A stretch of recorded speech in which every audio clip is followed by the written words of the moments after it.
RCEP, or the Regional Committee Economic Partnership, comprises of 15 countries, the ASEAN countries, and also the other 5, such as Australia, New Zealand, China, Japan, and South Korea. The agreement of RCEP has been implemented since last year, 2022, on January the 1st. However, what are the developments on this? Let's find out together with the Director General, Kun Auramon Supthaweethum from the Department of Trade Negotiations.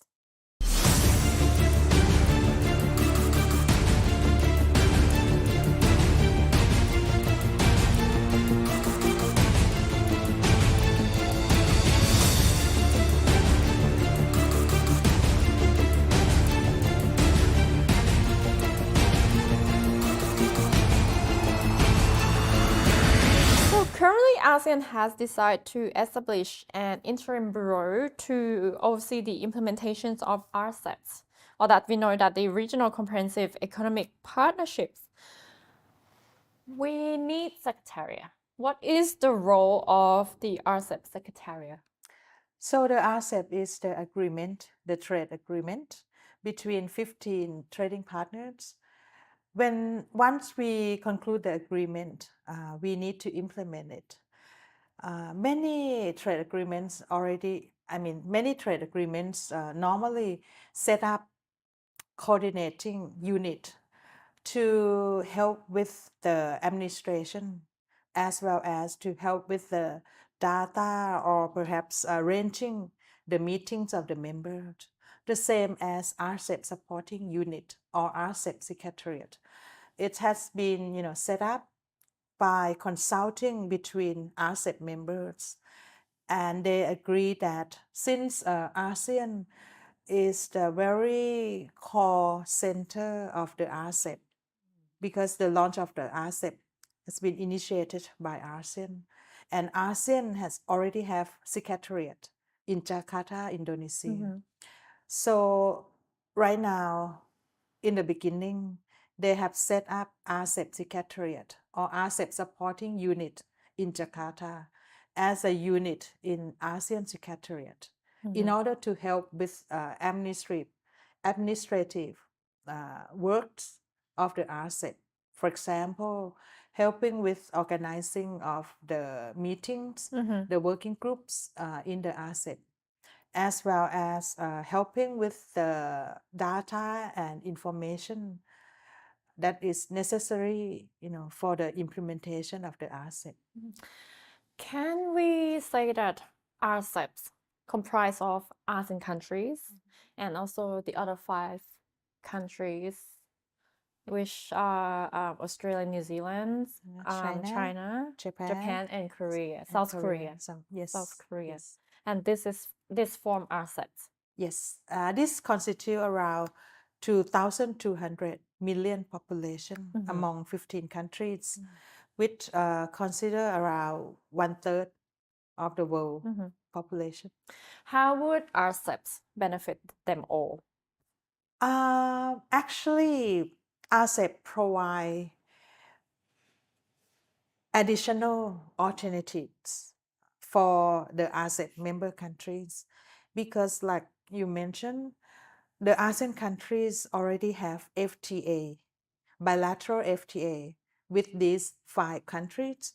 So it means they already have a trade agreement which provide benefits such as elimination and reduction of tariff. However, the number of the products which have been eliminated or reduced the tariff still not that high enough. So RCEP provide more alternative, additional or top up the products for trade liberalization. So the benefit of RCEP is that they add additional products for trade liberalization, tariff elimination and reduction, as well as there are also new issues that haven't been included in the bilateral ASEAN +1 FTA, Right. but there are new issues which they introduce into the RCEP RCEP. agreement. For example, issue on micro SME, issue on digital trade, electronic commerce, because some of the bilateral FTA that ASEAN have with trading partner, they have been discussed and launched, more than 10 years. And at that time, the issue of e-commerce may not be very popular at that time. So in the RCEP, they believe that e-commerce is also another pattern of trade, which is very important. These are new issues that's included in the RCEP agreement. Another benefit is that if you want to gain the benefit from tariff elimination and reduction, the issues of rules of origin or the origin of the products very important. Under bilateral FTA, you will consider only bilateral origin between trading partners. Yes. But since RCEP consists of 15 countries, the member will also have a benefit of components of origin. They can source, origin from 15 countries to use it as a component of finished product and be able to get the benefit of tariff elimination and reduction. So this is also, additional benefit in the RCEP agreement.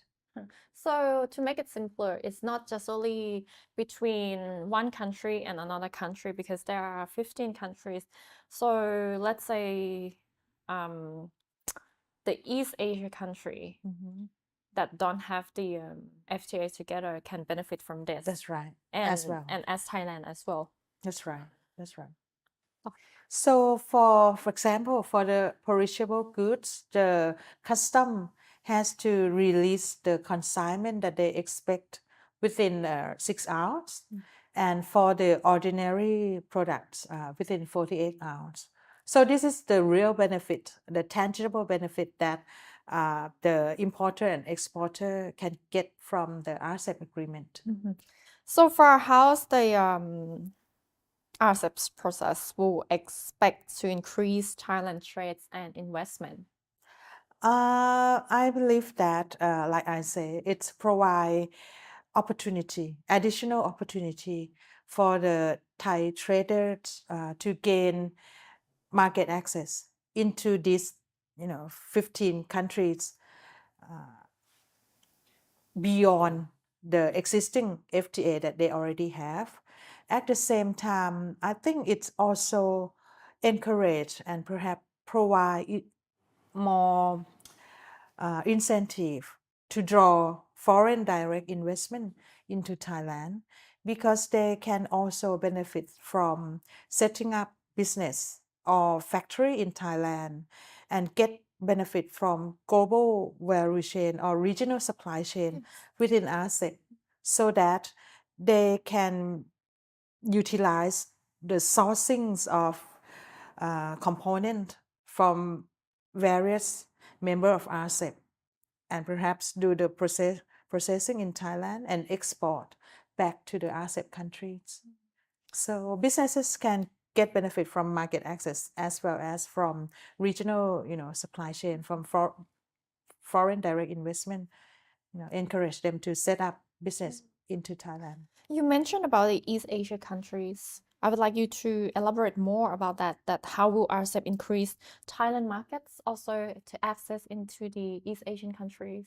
Okay, Thailand already have FTA with China, with Japan, and with South Korea under the ASEAN context. ASEAN China, ASEAN Japan, and ASEAN South Korea. But in this existing FTA, there are still a number of products which is not included in the market access preferential tariff arrangement. So it means that when we negotiate and conclude the RCEP agreement, these 3 countries have add more products into the market access commitment. For example, we are able to export products such as fishery products, food, processed food like juice, fruit juice, as well as some component, automobile component into these East Asian countries with tariff preference from the RCEP agreement. Like this year, 2023, Indo-Pacific region is very attractive. Why do you think Indo-Pacific is very attractive? And apart from these 5 countries, do you think that there will be more opportunities for other countries to join the RCEP as well?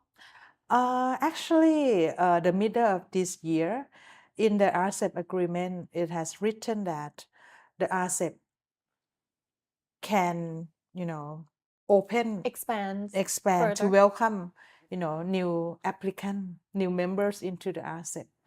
So we hope that once, the time come, there may be, countries which interested to join the RCEP. Can you review?